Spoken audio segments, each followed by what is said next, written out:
नमो अरिहंताणं नमो सिद्धाणं नमो आयरीयाणं नमो वज्रायाणं नमो लोये सव्यसाहुणं। बोले अनंत अनंत परमेष्ठी भगवान की, आदिरम आदिनाथ भगवान की, आचार्य वादिराज श्री महाराज की, आचार्य विश्व सागर जी महाराज की, अहिंसा में विश्व धर्म की।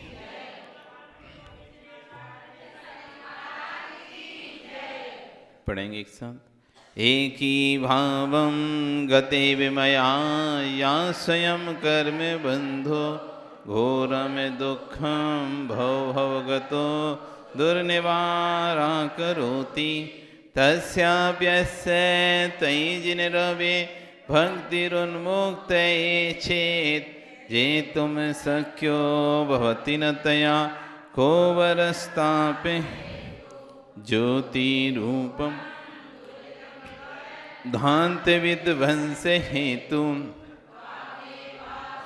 जिनवर चिरं तत्वेद्याभियुक्ता चेतो वासे भवसि च मम स्फारमुद्भासमानस् तस्मिन्नाह कथितमो वस्तुतो वस्तुमीष्टे आनन्द्रासु स्नपितवदनं गदगदं चाभिजल्पन् यस्या एतत्त्वयि दृढमनास्त्रोतमन्त्रै भवन्तं तस्या व्यस्तदपि च सुचिरं देहबल्मीकमध्यान् निष्कास्यन्ते विविधविषमं व्याधया काद्रिभिः प्रागेभिः त्रिदिवभवना देशता भव्यपुण्यात् पृथ्वी चक्रं कनकमयतां देवनिन्नेत एदं ध्यानद्वारं मम रुचिकरं शान्तिगेहं प्रविष्ट तत् किं चित्रं जिनवपुरिदं यस्वर्णीकरोषि लोकस्यैकस्त्वमसि भगवन् निर्निमित्तेन बन्धुस् तय्ये वासो सकल विषया शक्तिरप्रत्यनीका भक्तिस्पीतां चिरमदिवसन् मामिकां चित्तशय्यां मय्युत्पन्नं कथं तथा क्लेशयोथं सहेथा जन्माटव्यां कथमपि मया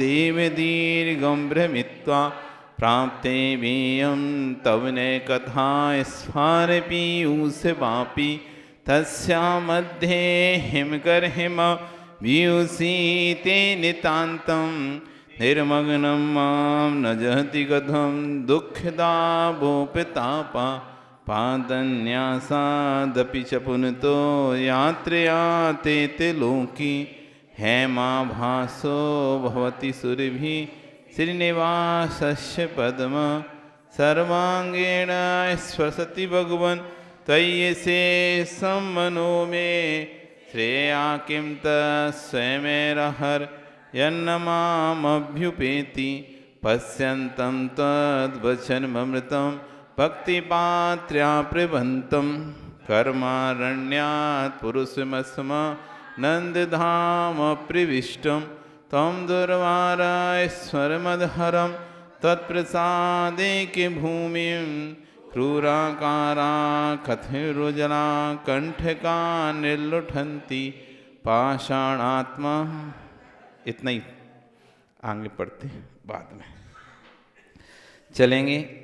यहाँ पर नाम कर्म की प्रकृतियाँ 93 प्रकृतियों का वर्णन यहाँ पर चल रहा था। कौन कौन सी प्रकृतियाँ नाम कर्म की हैं? सबसे पहले इसमें से गति। अब हम क्रम क्रम से जिस नाम कर्म के उदय से संपूर्ण शरीर की रचना होती है, अंगोपांग की रचना होती है, आवाज़ आदि की रचना होती है, हमारी चेहरे की रचना होती है, उस सब को समझने के लिए हमें नाम कर्म की कौन कौन सी प्रकृतियाँ हैं अब क्रम से जानते हैं। तो सबसे पहले गति नाम कर्म। गति नाम कर्म का कार्य होता है किस गति में आपको जाना है, ये डिसाइड करता है गति नाम कर्म। तिरंच में जाना है, मनुष्य में भेजना है, देव में भेजना है, नरक में। तो जिस कर्म के उदय से आत्मा भवांतर को प्राप्त होता है, एक स्थान से दूसरे स्थान है ना, भव से भव अंतर, एक भव से दूसरे भव में जिस कर्म के उदय से ये आत्मा एक भव से दूसरे भव में जाती है उसका नाम होता है गति। यदि ये गति नाम कर ना बंधे तो आत्मा दूसरे भव में नहीं जा सकती, यहीं रहेगी। ये टिकट जब तक नहीं कटेगा उसका कि कौन सी जगह जाना है, तब तक कैसे जीव जाएगा, कौन सी ट्रेन में बैठेगा। कोई भी ट्रेन में बैठना है तो पहले तो टिकट तो पता कटना पड़ेगा ना कि भाई आपका अमुक ट्रेन का टिकट कटा हुआ है, आपको इस ट्रेन में बैठना है। कितनी देर तक बैठना है वो बात की बात है।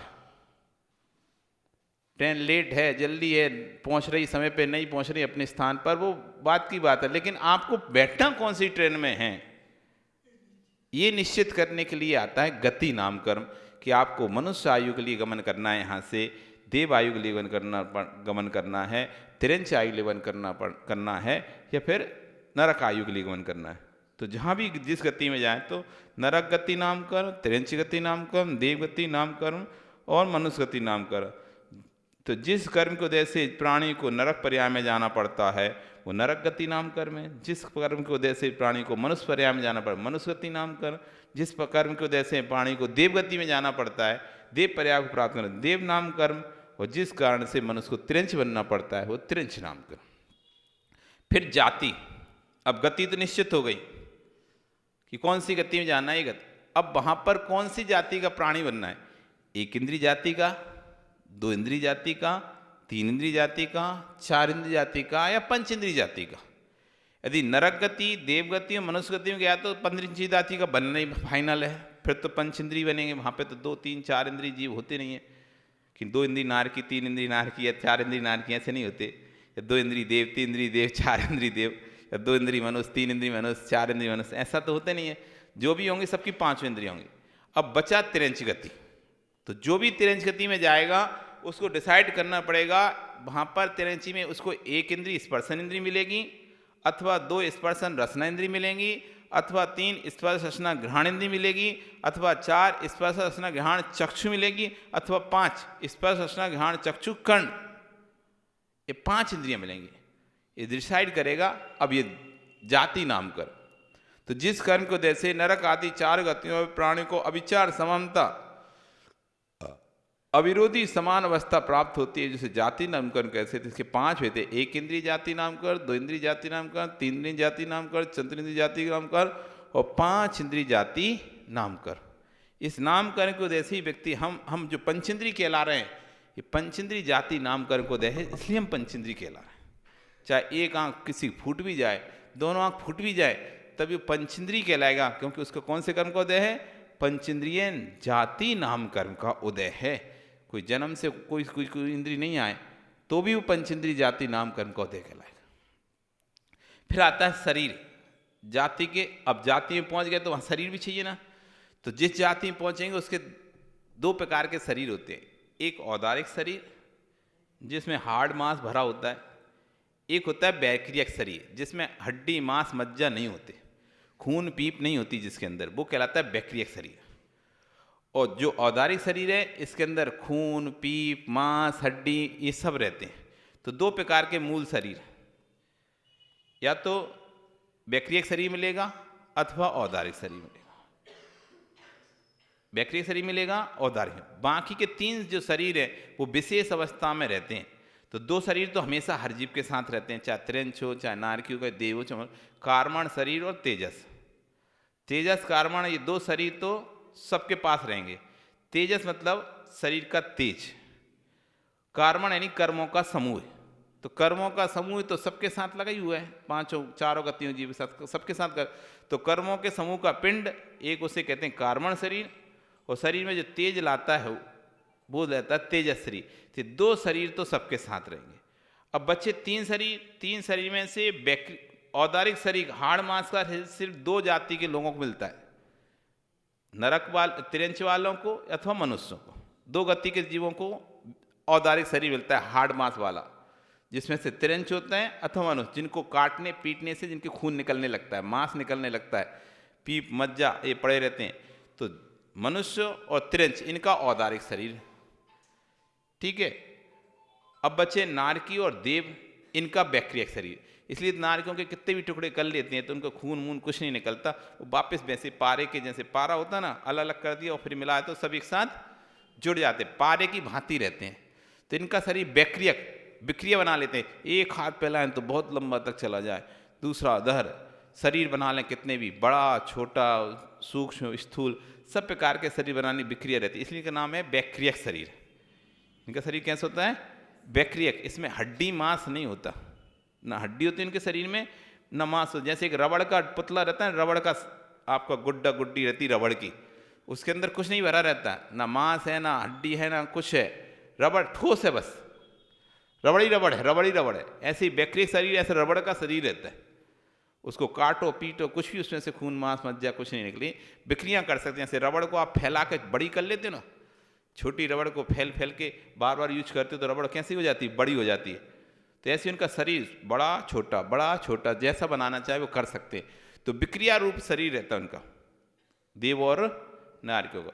5 शरीर है: औदारिक शरीर, बैक्टीरियक शरीर, तेजस शरीर, औदारिक बैक्टीरियक आहारक, तीसरा आहारक शरीर, चौथा तेजस और 5वां कारमाण। अब बीच में आ गया तेजस शरीर, आहारक शरीर। औदारिक बैक्टीरियक के बाद आ गया हारक शरीर। ये हारक शरीर रिद्धिधारी मुनिराज के पास होता है, सामान्य से किसी मनुष्य के पास नहीं होता, ना किसी देव के पास होता, ना तिरंज के पास होता, ना नारकी के पास होता। ये जो तीसरा शरीर है बीच का, तीसरा आहारक शरीर, जो रिद्धिधारी मुनिराज होते हैं उनको प्रकट होता है शरीर। इस शरीर का उपयोग क्या होता है? इस शरीर का उपयोग जब होता है जब उनको कोई तीर्थ यात्रा करनी होती, तीर्थ वंदना करनी होती है, तो विचार करते हैं कि कहीं कोई रास्ते में हमको परेशानी तो नहीं होगी, हम यात्रा करने जाएंगे तो कोई घास आदि ऐसा स्थान तो नहीं पड़ जाएगा जहाँ से निकलना मुश्किल हो। तो तब जैसे विचार करें तो उनके शरीर से आहारक शरीर निकलता है, सिर में से एक हाथ का पुतला निकलता है आहारक, तो सिर वो जाएगा और पूरे रास्ते को देख के आ जाएगा। किसी प्रकार की संयम पालन करने में कोई बाधा तो नहीं होगी पूरे रास्ते में, तो पूरा रास्ता देखकर आ जाएगा और वापस उनके अंदर समा जाएगा, उनको ज्ञान हो जाएगा कि रास्ता अच्छा है या बुरा है। ये हारक शरीर उनके शरीर से निकलता है हारक। ये रिद्धिधारी मुनिराज के पास होता है, बस और किसी के पास नहीं होगा। तेजस और कारमण ये 2 शरीर सभी के पास होंगे, चाहे वो मनुष्य हो, त्रिंच हो, देव हो, नारकी हो। इसलिए एक व्यक्ति के पास कम से कम रहे तो 4 शरीर। यदि रिद्धिधारी मुनिराज हैं, औदारिक शरीर, आहारक शरीर, तेजस और कारमण शरीर, नहीं तो 3 शरीर तो रहते ही हैं। जैसे हमारे पास भी 3 शरीर है, आपके पास भी 3 शरीर हैं, इनके पास भी 3, सबके पास 3 शरीर तो रहेंगे ही रहेंगे। एक औदारिक जो मूल शरीर है और दूसरा तेजस और कारमण। ऐसे ही देवों के पास भी 3 शरीर, एक तो बैक्टीरियक शरीर और दूसरा तेजस और कारमण शरीर। ऐसे 3 शरीर कम रहेंगे, अधिक से अधिक रहे तो 4। 5 शरीर एक साथ नहीं रहते कभी, कि औदारिक शरीर भी हो और बैक्टीरियक शरीर भी हो। विक्रिया रिद्धि तो रह सकती है, जैसे विष्णु कुमार मुनिराज को विक्रिया रिद्धि हो गई थी, पर बैक्टीरियक शरीर नहीं था, उनको क्या हुई थी? विक्रिया रिद्धि प्राप्त हुई थी। रिद्धि अलग विषय और बैक्टीरियक शरीर अलग विषय। विक्रिया रिद्धि से औदारिक शरीर को फैलाने की तक शक्ति होती है। विक्रिया रिद्धि जिसको प्राप्त हो जाती है वो अपने औदारिक शरीर को ही फैला सकता है, पर वो जो भी फैलाएगा उसमें हार्ड मांस खून रहेगा हर में। कितना भी लंबा हाथ फैला देगा, पूरे हाथ में हड्डी बढ़ेगी, साथ साथ मांस ही बढ़ेगा, खून भी, सब कुछ, नसें भी बढ़ेंगी। मतलब ऐसा नहीं समझना कि इतने में खून था और फैला दिया तो उसमें कुछ नहीं है। जैसी व्यवस्था इस हाथ की है ना, ऐसे पूरे हाथ में वैसी सेम व्यवस्था रहेगी। इसलिए बैक्टीरियक शरीर नहीं उनका, विक्रिया रिद्धि है उनके पास। शरीर तो औदारिक है। कौन सा शरीर? औदारिक शरीर। हमारा शरीर कहलाता है औदारिक शरीर, और देव और नारियों का शरीर कहलाता है बैक्टीरियक शरीर। मनुष्य और तिरंचों का शरीर कहलाता है औदारिक। ये 5 शरीर, इनका निर्माण भी आपको कौन सा शरीर मिलना है ये डिसाइड करेगा कौन? नामकरण। जिस कर्म को जैसे शरीर की रचना होती है वह शरीर नामकर्म में 5 प्रकार के शरीर होते हैं: औदारिक, बैक्टीरियक, आहारक, तेजस और कारमण। फिर आता है अंगोपांग। शरीर तो मिल गया, अब शरीर में अंग और उपांग, मस्तक, हृदय, पीठ, नितंब, पैर, हाथ, ये अंग हो गए, 8 अंग, अष्टांग 8 अंग हो गए। मस्तक, हृदय, पीठ, नितंब, नाभि के ये दोनों पैर, दोनों हाथ, ये 8 अंग हैं। ये 8 अंग और फिर उसके बाद उंगली, पैर की उंगली, हाथ की उंगली, आँखें, नाक, ओंठ, कान, ये सब हो गए आपके उपांग। तो कितने अंग मिलेंगे, कितने उपांग मिलेंगे, ये सब डिसाइड करता है अंगोपांग नाम कर्म। 6 मिलेंगी कि 5 उंगलियां मिलेंगी कि 4 उंगलियां मिलेंगी, उसे कितनी उंगली मिलेंगी? पैर चिपके हुए मिलेंगे कि खुले अलग अलग दोनों पैर मिलेंगे? हाथ चिपके हुए मिलेंगे कि अलग अलग मिलेंगे? तो इस तरह सारी चीज़ें उसका डिसाइड कौन कर रहा है? ये अंगोपांग नाम कर्म कर रहा कि कहाँ पर कौन सा अंग बनेगा, ये निर्णय कर रहा है। किसने अंग देना है इसको, इसको कितने अंग मिलेंगे? यदि 1 इंद्रिय है तो कितने अंग मिलेंगे, 2 इंद्रिय है तो कितने अंग मिलेंगे, 3 इंद्रिय है तो कितने अंग होंगे, 4 इंद्रिय तो कितने अंग होंगे, 5 इंद्रिय तो कितने अंग होंगे। इस तरह से निर्णय करता है कौन? अंगोपांग नाम कर्म। फिर उसके बाद आता है, ये भी 3 प्रकार का होता है। 3 प्रकार के शरीर हैं, एक तो औदारिक शरीर, वैकृतिक शरीर और रिद्धिधारी मुद्रा को निकलता है आहरक शरीर। तो इनमें ही अंगोपांग होते हैं। बाकी तेजस और कर्मण शरीर तो कर्म का पिंड है, तो उसमें कोई अंगोपांग नहीं होते, इसलिए वो अंगोपांग नाम करनी है। 3 ही प्रकार का अंगोपांग नाम। शरीर भले 5 हैं लेकिन अंगोपांग 3 में ही होते हैं। वैकृतिक शरीर में अंगोपांग होते हैं, औदारिक शरीर में अंगोपांग होते हैं और आहरक शरीर में ये अंगोपांग नाम कर्म का हो गया। फिर होता है निर्माण। अंगोपांग तो मिलेंगे लेकिन उनका स्थान कहाँ कहाँ होगा, कौन से अंग का स्थान कहाँ होगा? हृदय का स्थान यहाँ होगा, सिर का मस्तक का स्थान ये होगा, हाथ का स्थान ये होगा, पैर का स्थान ये होगा, ठीक है ना, ये अंगों का स्थान। आंखों का स्थान ये हो गया, नाक का ये रहेगा, मुंह यहाँ रहेगा, कान यहाँ रहेगा, ये उपांग। तो इनका स्थान निश्चित करने का काम है निर्माण। निर्माण नाम कर्म का काम है। अब ये भी 2 प्रकार का, एक तो होता है स्थान नाम कर्म, दूसरा प्रमाण नाम कर्म। स्थान तो डिसाइड कर देगा यहाँ नाक होगी, स्थान नाम कर्म निर्माण स्थान नाम कर तो डिसाइड करेगा नाक यहाँ होना चाहिए, आँख यहाँ होना चाहिए, कान यहाँ होना चाहिए, मुंह यहाँ होना चाहिए, हाथ यहाँ होना चाहिए, पैर। लेकिन कितने बड़े बड़े होना चाहिए? और नाक ऐसी बड़ी सी है किसी की आंख बड़ी है ज़्यादा, किसी का चेहरा सा बड़ा है, कान बड़े हैं एकदम, या छोटे छोटे कान है, छोटी छोटी नाक है, छोटी छोटी आँख है। ये निर्माण। प्रमाण निर्माण नाम कर्म। कितने प्रमाण में? जैसे भगवान का समचितरस होता है, बिल्कुल एक एक 4-4 अंगुल का शब्द, यहाँ से यहाँ 4 अंगुल, यहाँ से यहाँ 4 अंगुल, यहाँ से यहाँ तक 4 अंगुल, यहाँ से यहाँ तक एक जितना प्रमाण है उतना यहाँ से यहाँ रहेगा, उतना यहाँ से यहाँ रहेगा, उतना यहाँ से नाभि तक रहेगा, जितना नाभि से लेके पैर तक है, पैर से लेके उतना एड़ी तक रहेगा। ये सब बिल्कुल फिक्स रहते हैं, उनके प्रमाण से रहते हैं। 4-4 अंगुल के प्रमाण से 4 अंगुल की जीभ होती है तो 4 ही अंगुल का नाक रहेगी, 4 अंगुल का माथा रहेगा, 4 अंगुल का मुंह का ये एरिया रहेगा, ये सब 4 अंगुल का यहाँ गर्दन रहेगा। ये प्रमाण नाम करोगे। निर्माण में भी प्रमाण से जिस स्थान को जितना प्रमाण है, नाक कितनी बड़ी होना चाहिए, कितनी छोटी, नापते हैं ना जब वो मूर्ति बनाते, मूर्तिकार बिल्कुल नाप के बनाते, इतनी नाक होना चाहिए, इतनी बड़ी प्रतिमा है तो उसकी नाक इतनी होना चाहिए, इतनी छोटी प्रतिमा है तो उसकी नाक ऐसी होना चाहिए, उसकी आंख इतनी बड़ी होनी चाहिए। ऐसे नहीं कोई कितनी बड़ी आंख बना दे, प्रमाण से नाप तोल के बनाना पड़ता है। चेहरा, गाल कितना बड़ा होना चाहिए, कान कितने बड़े होना चाहिए, ये सब प्रमाण। तो ये निर्माण नाम कर्म करता है कि आपके कितने बड़े कान मिलेंगे। कान तो मिल रहे हैं, स्थान भी यहीं मिल रहा है, लेकिन सूपा जैसे मिल रहे हैं। कुबहू भूमि में जब जो जीव जन्म लेता है उसका इतना बड़ा काम रहता है, इतना बड़ा काम रहता है, उसी को ओढ़ ले और उसी को बिछा ले। कुबहू भूमि में जो जीव रहते हैं उनका शरीर होता है 3 इंच का, और चेहरा होता है 3 इंच का, शरीर होता है मनुष्य का। पैर होगा, एक पैर होगा, 2 हाथ होंगे, लेकिन 3 इंच का चेहरा होगा। ऐसे 2 पैर होंगे, 2 हाथ, लेकिन चेहरा 3 इंच का होगा। इतना बड़ा कान मिलेगा उसको कि उसी को ओढ़े और उसी को बिछा ले। निर्माण नाम कर्म है कि इसको कितना बड़ा कान मिलेगा। चेहरा कैसा मिलेगा? चेहरा तो मिल रहा है, अंगोपांग के साथ से मस्तक तो मिल गया, और निर्माण कर्म नाम में स्थान नाम कैसे मस्तक भी यहां मिल गया।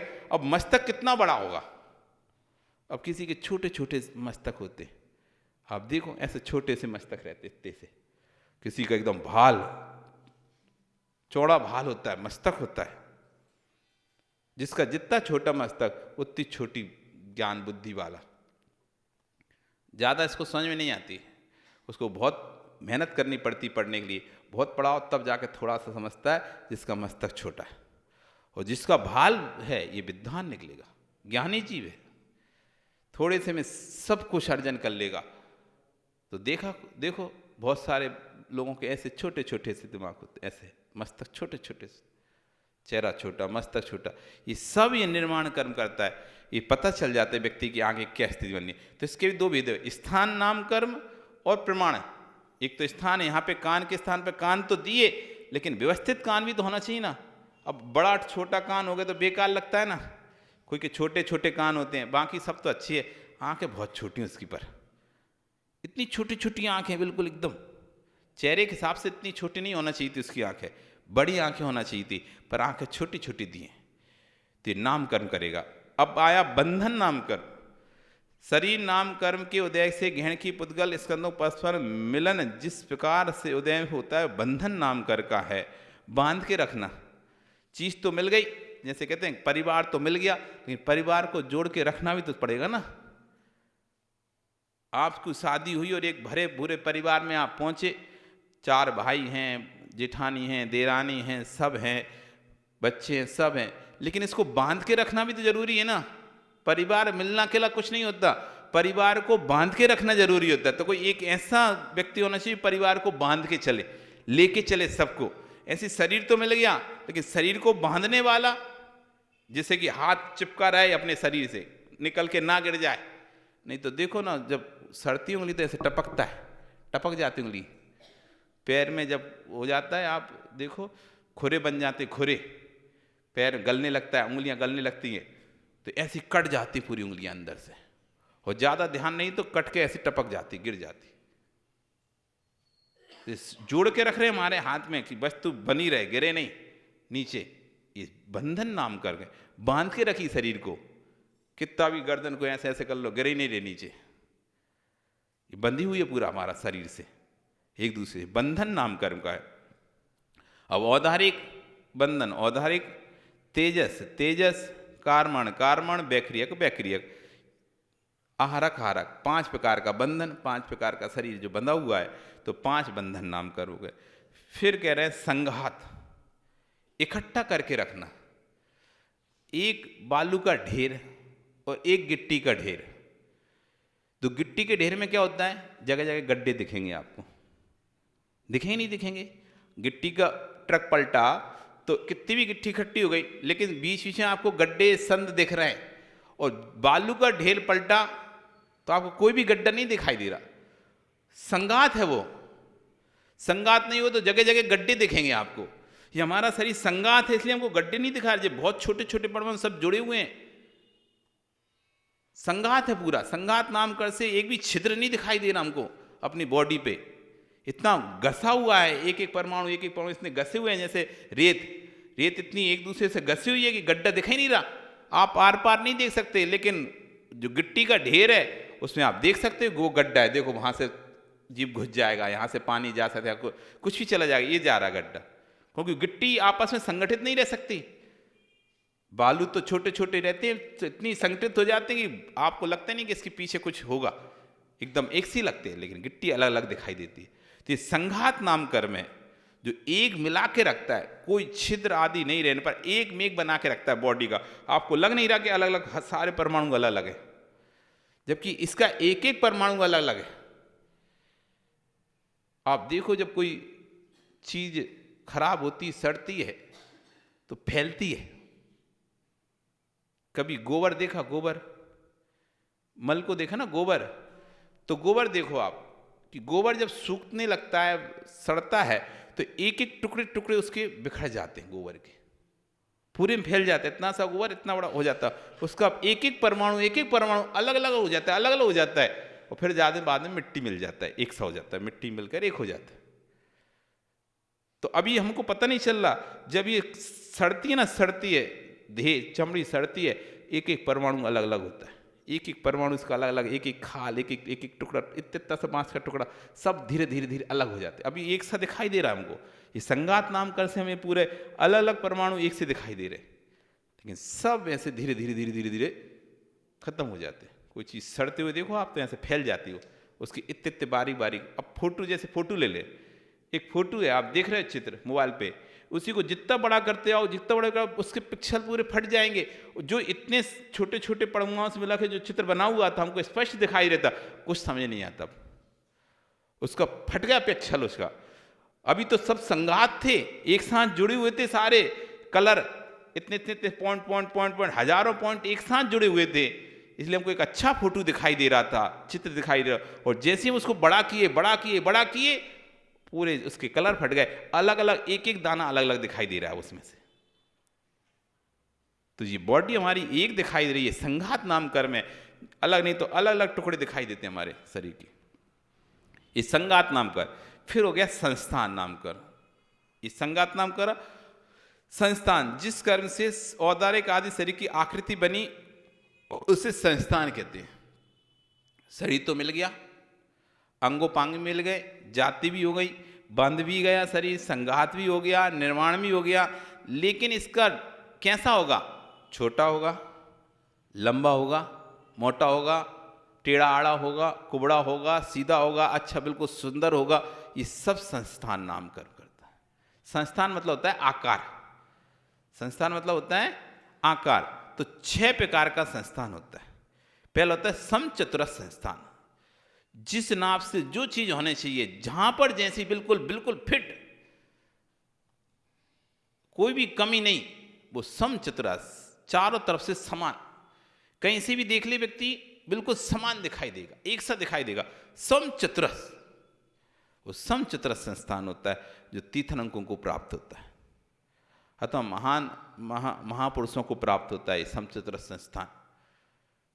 फिर होता है नियोग परिमंडल संस्थान, दूसरा, नाभि का भाग जिसमें ऊपर मोटा होता है और नीचे का भाग पतला होता है। नियोग मतलब होता है बट का वृक्ष, नियोग का मतलब होता है बट वृक्ष। जैसे बट वृक्ष नीचे से पतला होता है और ऊपर जाकर छिचल जाता है, ऐसा फैल जाता है। तो जिसके नाभि का एरिया तक, नाभि तक तो पतला एरिया रहा, उसका पेट से फैलना जो शुरू हुआ तो छाती चौड़ी हो गई, छाती फैल गई, हाथ मोटे हो गए, शरीर चेहरा मोटा हो गया, लेकिन पैर पतले रख लिए।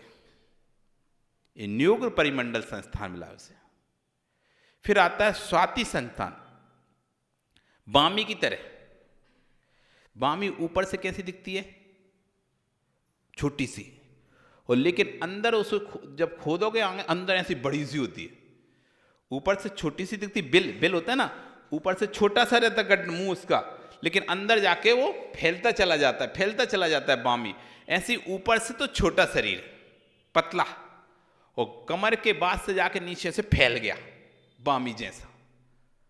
ये होता है स्वाति संस्थान। एक में तो नीचे का छोटा था, ऊपर का फैला हुआ था, इसमें ऊपर का छोटा है, ऊपर एकदम अच्छे जा रहे हैं, फ्लैट जा रहा है, और नीचे जाके एकदम कूले से लेके पूरा शरीर, पूरा पैर बेडोल होलडोल हो गया, ये पूरा शरीर बिगड़ गया। स्वाति संस्थान, जिस कर्म से शरीर का आकार सर्प की बामी की तरह ऊपर से पतला और नीचे से मोटा, कमर कूला चौड़ा होता है, वो स्वाति संस्थान। कमर और कूला ये दोनों चौड़े हो गए, फैल गए। बहुत लोगों के हो जाते हैं, आप देखो कई लोगों के हो जाते हैं, बिल्कुल बेडोल हो जाते हैं, होलडोल, मोटे रहते हैं, ऊपर से तो ठीक लग रहा है, नीचे से उनका पूरा शरीर फैल गया। फिर होते कुब्जक, कुबड़ा, पीठ पर एक तरह से कुबड़ निकल आया, जिसकी कमर झुक गई, जिसकी पीठ कुबड़ निकल आया, ऐसा शरीर मिलता है। एक कुब्जक संस्थान, कुबड़ टाइप का, पीठ में से ऐसा कुबड़। अब जैसे जो बैल रहते हैं ना, कुबड़ कुब्जक संस्थान बाल रहते हैं, बैल भैंस, इनके वो निकला रहता है ना, कुबड़ निकला रहता है वो पीठ पे, गर्दन के बाद। वो पीठ ही उनकी जो गर्दन के बाद जो आती ना, वो पीठ है, पीठ पे वो निकला हुआ है, ये कुब्जक संस्थान हो गई। फिर आता है बामन, छोटा सा ठिंगा सा रह गया, बोना, 3 फीट का, 4 फीट का, 2 फीट का, 1 फीट का, बढ़ ही नहीं पाया। एक सामान्य अभी उम्र वो है 5 फीट, 5.5 फीट, 6 फीट, इतना व्यक्ति बढ़ता है एक उम्र तक। उसके बाद उसकी वृद्धि रुक जाती है, तो ये सामान्य कहलाता है। लेकिन कोई 3 फीट में ही रह गया छोटा, उम्र बढ़ गई, चेहरा बढ़ गया, शरीर बढ़ गया, सब कुछ तो युवा का लग रहा है, लेकिन हाइट छोटी सी, छोटा सा, ये वामन संस्थान मिला इसको। वामन यानी छोटा, जिसका इसमें बौना शरीर मिलता है, वामन संस्थान। फिर होता है हुंडक संस्थान। हुंडक संस्थान में बेडौल शरीर, अंगोपांग खास आकार के नहीं, कोई अंगपांग कहीं नहीं, कहीं से मोटा, कहीं से पतला, कहीं से टेढ़ा, कहीं से मतलब बेडौल। अष्टवक्र, अष्टावक्र था ना, अष्टावक्र, 8 तरह से, 8 जगह से टेढ़ा था वो अष्टावक्र। ऐसे हाथ, टेढ़े हाथ, कोई पैर टेढ़ा, कोई से टेढ़े चलते बन रहे, लंगड़ा आ रहा है, कोई कुछ कर रहा है, कोई कुछ कर रहा है। तो ये सब हुंडक संस्थान में आ गए, टेढ़े आड़े सारे प्रकार। ये 6 प्रकार का संस्थान। फिर इसी तरह 6 प्रकार का होता है सेनन। कितने प्रकार का? 6 प्रकार का सेनन। सेनन होता है हड्डी की शक्ति, हड्डी की मजबूती, कितना मजबूत शरीर है इस व्यक्ति का।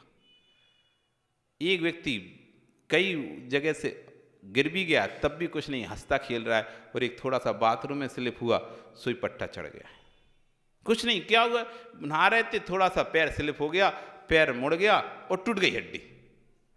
डॉक्टर ने क्रैक आ गया, इसमें बाल के बराबर क्रैक आ गया, अब 45 दिन तक चढ़े रहो, बैठे रहो पट्टा चढ़ा के। तो हड्डी की मजबूती, तो सबसे पहले संस्थान होता है वज्र विषभ नाराज सेनन। अब सेनन आने, सेनन यानी हड्डी की मजबूती।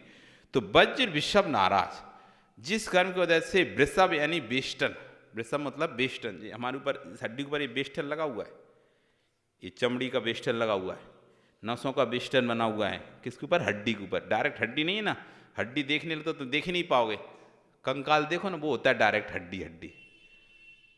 तो इसके ऊपर नसें, मांस, ये खाल लपटी है, यदि इसकी खाल निकल जाए ना ऊपर की, आप देख नहीं पाओगे शरीर को। कभी देखा तो नहीं, वो जब वो बकरों को छीलते ना, ऐसी खाल छील देते इनकी, पूरा मांस मांस टंगा रहता है ऐसा, उसकी ऐसे चाकू से हम लोग जब निकलते हैं, कई बार देखने में आ जाता है। एक बार निकल रहे थे तो वो एक गाय के बच्चे को टांगे हुए थे पेड़ पर उल्टा, और ऐसे पकड़ पकड़ खाल खींच रहे थे उसकी दोनों हाथों से, और उसका पूरा बस मांस मांस मांस मांस रह गया, वो पूरी खाल निकाल दी। ये खाल, यही तो इसी को कहते हैं चमड़ा। इसी से सब चमड़े के पर्स, बेल्ट, जूते आदि चमड़े की सामग्रियाँ ऐसे ही बनती हैं। गरम तेज उबला हुआ पानी उसके ऊपर डालते हैं, जिससे उसकी खाल ढीली पड़ जाती है, चिपकी हुई चीज़ रहती है ना, जैसे कोई चीज़ टाइट है तो जैसे आप पानी या तो डालते हो तो खुल जाता है, तो ऐसे उसकी खाल फूल जाती है। फूल जाने से फिर उसको ऐसे पकड़ के ऐसे चाकू से खींचते हैं, ऐसे जैसे आप छिलनी से छिलका उतारते ना सब्जियों के, गिलकी के, लौकी के छिलके उतारते ना, ऐसे छिलके उतारते हैं, ऐसे खींच कर पूरा शरीर दिखता है उससे, झल्ली, पतली झल्ली के अंदर पूरा मांस भरा रहता है। इसके 7 परत हैं, इसमें 1-2 परत नहीं है, ये मांस के ऊपर 7 परत है, 7 परतों का ये शरीर है। तो एक आखिरी परत रहती है झिल्ली, एक पतली सी, उस झिल्ली में पूरा मांस भरा रहता है उसका, पूरी बॉडी का। तो मांस गिरता नहीं, ऐसे खींचते रहते हैं, वो मांस दिखता रहता पूरा ऐसा। तो इस तरह से क्रूरता के साथ, इसलिए कभी भी चमड़े की वस्तु का उपयोग नहीं करना चाहिए। इतनी क्रूरता से चमड़ा निकाला जाता है, और लोगों को लेदर लेदर लेदर लेदर चाहिए, लंबा चलता है लेदर, कितने जीवों को मारकर वो लेदर बन जाता है। यदि हम उपयोग नहीं करेंगे, जब उसका उपयोग ही नहीं होगा तो मारेंगे भी नहीं जीव, क्योंकि जितनी ज़्यादा खपत होती है उतना ज़्यादा उसको उपयोग किया जाता है। तो इसलिए लेदर के सामान को कभी भी उपयोग नहीं करना चाहिए, ना बेचना, और कोई बेचता तो ना बेचना चाहिए। और जिसकी दुकान पर लेदर का सामान मिलता है तो आप तो जाओ ही मत ही उसकी दुकान, उसको भी सबक मिलना चाहिए कि हम लेदर का सामान बेचते हैं, इसलिए हमारे यहाँ कस्टमर नहीं आते। प्रमोट नहीं करो उसे, समझाओ उसे, तुम कितने जीवों को मारने वाली वस्तु सामग्री बेच रहे हो, जो चमड़ा है उसमें निरंतर, चमड़ा बनने के बाद भी चाहे बेल्ट बन जाए चाहे परस बन जाए, उसमें निरंतर उस जाति के जीव हमेशा उत्पन्न होते ही रहते हैं उस चीज में।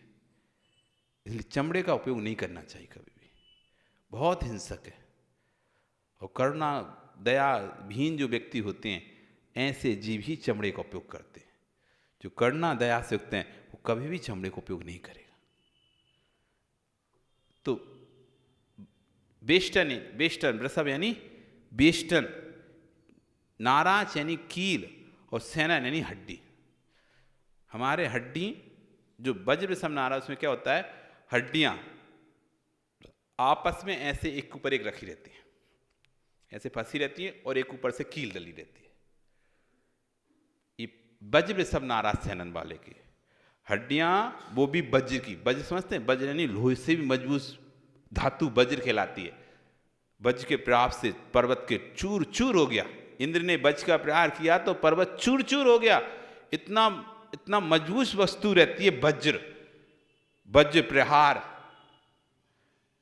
वज्र वाहन, पुलिस वालों को रहते हैं ना वज्र वाहन, तो कितने बम भी फेंक दो इसके ऊपर तो वो भी असर ना करे, बम का भी असर ना हो। ये वज्र से बना हुआ, मतलब इतना मजबूती से बनाया गया है कि छोटे मोटे विस्फोट का तो उसके ऊपर गोली फोली चलेंगी तो टीन का चद्दर नहीं है, ऐसे फटाक से घुस जाए गोली अंदर।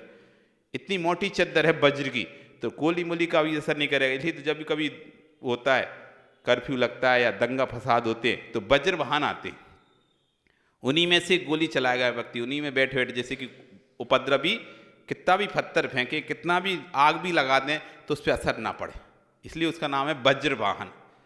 उसमें सब सुविधाएं, आंसू गैस के गोले छोड़ने की सुविधाएं, पानी निकालने की सुविधाएं, गोली चलाने की, उसमें सब रहती है। तो वज्र के जैसा, तो ऐसी हड्डी कैसी उसकी, वज्र के जैसी। और वो जो हड्डी हैं आपस में जुड़ी हुई, ऐसे ऐसे आपस में जुड़ी हुई हैं, और बीच में फंसी कील। दो चीज़ों को देखते हैं अपन, वो टंच करते हैं, उसको टंच करते हैं, ट्रैक्टर को ट्राली को आपस में, ट्रैक्टर और ट्राली को करते हैं और ऊपर से काट देते हैं कील। दो डिब्बों को, रेल के डिब्बों को जब मिलाते हैं तो ऊपर से डाल देते हैं कील। ऐसे दो हड्डी जो मिली हैं, ये जोंटों पे हड्डियां मिली हुई हैं, तभी तो घूम रही हैं। यदि एक ही हड्डी होती तो टूट जाएगी। यहाँ क्यों नहीं घूम रही, बीच में, बीच में नहीं घूम सकती, क्यों, यहाँ एक हड्डी है। जहाँ जहाँ जॉइंट हैं वहाँ वहाँ आपके हाथ मुड़ते हैं। जितने जहाँ जहाँ जो भी खुल रहे हैं ये सब जॉइंट हैं, जहाँ जहाँ मुड़ रहे हैं। जहाँ जॉइंट नहीं है वहाँ घूमेगा नहीं, मुड़ेगा नहीं। तो ऐसी जो हड्डियाँ हैं मजबूत लोहे की, दोनों को ऐसे आपस में मिला के उसके अंदर जो कील डाली गई वो लोहे की, फिर उसको कवर्ड जो किया गया है वो भी लोहे का। इतना मजबूत शरीर, हड्डी लोहे की, और हड्डी खुल ना जाए एक दूसरे जॉइंट, इसलिए लोहे के उसके अंदर कील फिक्स कर दी गई, लोहे की कील, और ऊपर से बेस्टन लोहे का। इतना मजबूत शरीर है कि बेस्टन लोहे के जैसा उसका शरीर है। अब ऐसा शरीर कहाँ टूटेगा, कहाँ फ्रैक्चर आएगा। हनुमान ऊपर हजारों किलोमीटर ऊपर और विमान में थे, वहां से किलकारी खाते हुए नीचे गिर गए तो सब लोग डर गए, मर जाएगा, अब तो मर गया होगा हनुमान। छोटा सा बच्चा, नवजात शिशु अभी का जन्म, देखे नीचे आकर देखते हैं जिस चट्टान पर गिरे वो चट्टान टूक हो गई, टुकड़े टुकड़े हो गए, लेकिन हनुमान को कोई फर्क नहीं पड़ा। उनका वज्र वृषभ नाराज सेनन था। कौन सा सेनन था, वज्र। इसलिए तो जितने भी तीर्थंकर होते हैं, जो भी मोक्षगामी पुरुष होता है, जिसको भी मोक्ष जाना होता है, उसका वज्र वृषभ नाराज सेनन होता है। इसलिए इतने उपसर्ग सहन करते हैं तब भी कुछ नहीं फर्क पड़ता। सिगड़ी रख रहे हैं सिर पे, आग लगा रहे हैं पूरे शरीर में, तब भी उन्हें असर ही नहीं पड़ रहा। सियालनी पूरे शरीर को खा रही है, असर ही नहीं पड़ रहा। छील दिया पूरे वसूले से, असर ही नहीं पड़ रहा। कमटें से बड़े बड़े उपसर्ग कर रहा, पत्थर फेंक रहा, असर ही नहीं पड़ रहा। ये वज्र वृषभ नाराज शरीर है इनका, सब कुछ वज्र का है। तूफान चला रहा है, आंधी चला रहा है, तब भी खड़े हैं अटल पर्वत की तरह पासनाथ भगवान। पानी गिराया, वर्षा करी, तूफान चलाया, आंधी चलाई, ओले गिराए, पत्थर गिराए, तब भी भगवान नहीं डिगे, क्योंकि वो तो जहां खड़े हो जाते हैं पर्वत के जैसे अडिग। जैसे पर्वत को कोई हिला नहीं पाता, ऐसे उनको कोई हिला नहीं सकता। फिर ये वज्र वृषभ नाराज सेना है, ये सिर्फ उसी को मिलता है। ये दो लोगों को मिलता है, या तो साथ में नरक जाने वाले जीव को मिलता है, जिसको साथ में नरक जाना है, अथवा जिसको तद्भव मोक्षगामी है, ऐसे जीव को मिलता है। मोक्ष जाने वाले जीव को, उस जीव को वज्र वृषभ नाराज सेनन शरीर मिलता है। तो ये शरीर, जिस शरीर से में हड्डियां, कीले और बेष्टन, उसका ऊपर का लेपन, ये सब कैसे हैं? वज्र का है। वो वज्र वृषभ नाराज सेनन शरीर है, वो नामकरण प्रदान करता है। तुम्हें कौन सा सेनन देना है मुझे, ये कौन सा सेनन मिलेगा? क्योंकि शरीर के छोटे बड़े से मोक्ष का कोई संबंध नहीं है। छोटा सा शरीर भी है लेकिन सेनन वज्र वृषभ नाराज है, तो मोक्ष जाएगा वो। तो टेढ़ा आड़ा भी शरीर है लेकिन सेनन वज्र वृषभ नाराज है, मोक्ष जाएगा। हालांकि अच्छे सेनन के साथ अच्छा ही शरीर मिलता है। तीन खराब शरीर हैं, ऊपर के 3 अच्छे, नीचे के 3 खराब कहलाते हैं। ऐसे ऊपर के 3 सेनन अच्छे, नीचे के 3 सेनन खराब कहलाते हैं। शुभ अशुभ नामकर बताया था ना, ये शुभ नामकर से मिलता है सेनन। फिर आता है वज्र नाराज सेनन, ये तो वज्र वृषभ नाराज, वृषभ होता है बेष्टन। अब इसमें क्या करें, थोड़ा सी कमी आ गई। इसमें हड्डियां लोहे की हैं, उनके अंदर जो फंसी हुई कील है वो भी लोहे की है, लेकिन बेष्टन लोहे का नहीं है, बेष्टन सामान्य है, थोड़ा सा कम हो गया। वो वज्र वृषभ नाराज था, ये वज्र नाराज है, वृषभ नहीं इसके अंदर लोहे का। फिर कह रहे नाराज। अब इसमें हड्डियां सामान्य हैं, इस तरह हड्डियों में, जोड़ों में कीलें हों, वह नाराज। बस अब हड्डियां सामान्य हैं, बस अंतर क्या है, जोड़ कीलों से जुड़े हुए हैं, कील है। एक में बेष्टन था, सब कुछ वज्र का था, दूसरे में बेष्टन वज्र का नहीं था, सिर्फ क्या था, हड्डी और कील वज्र की थी। अब इसमें कोई सा भी चीज वज्र की नहीं है, बस ये है कि दोनों हड्डियां जो हैं वो बीच में कील से जुड़ी हुई हैं, इससे आसानी से खींच के टूट नहीं सकती, खुल नहीं सकती, निकल नहीं सकती कील से, ये नाराज।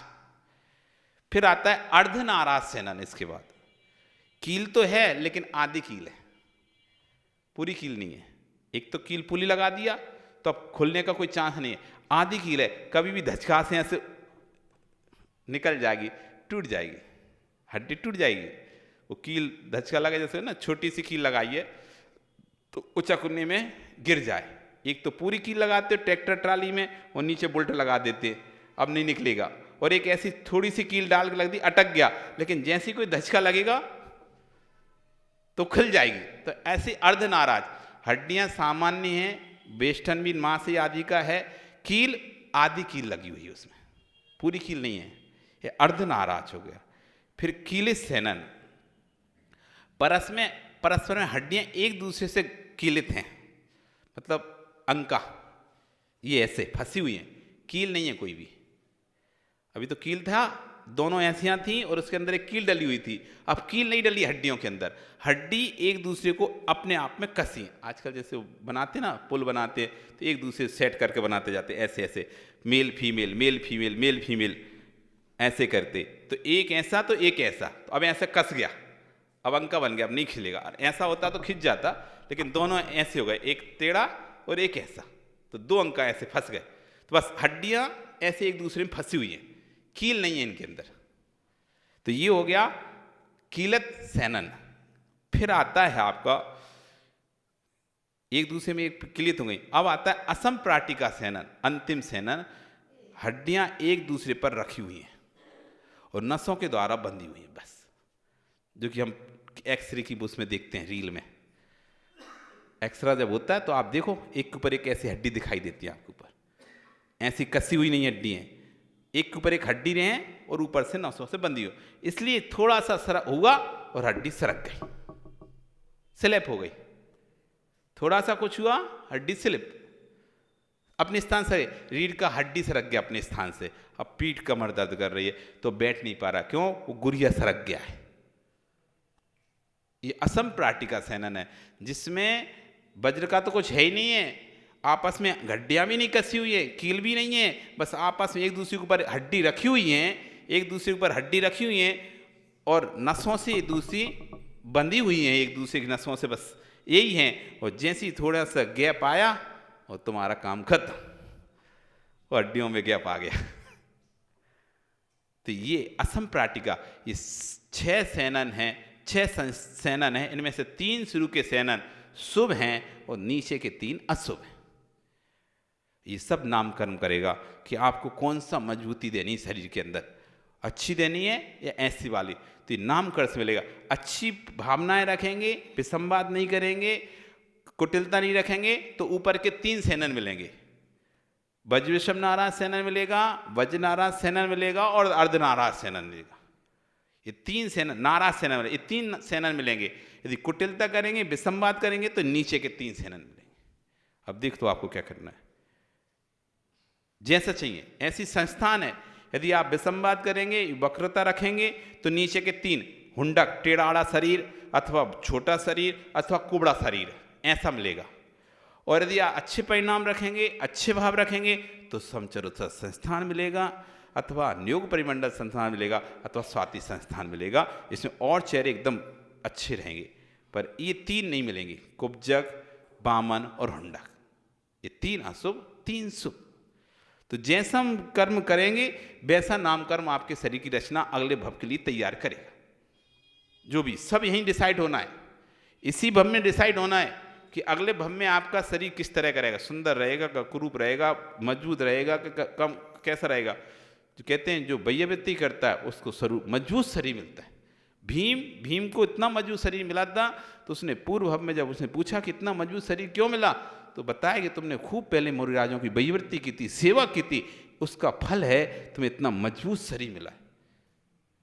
रोगी शरीर जिनके हैं, इन्होंने ना तो कभी औषध दान दिए, ना इन्होंने कभी वैयवृत्ति की, सेवा की, इसलिए इनके शरीर आज रोगी हैं।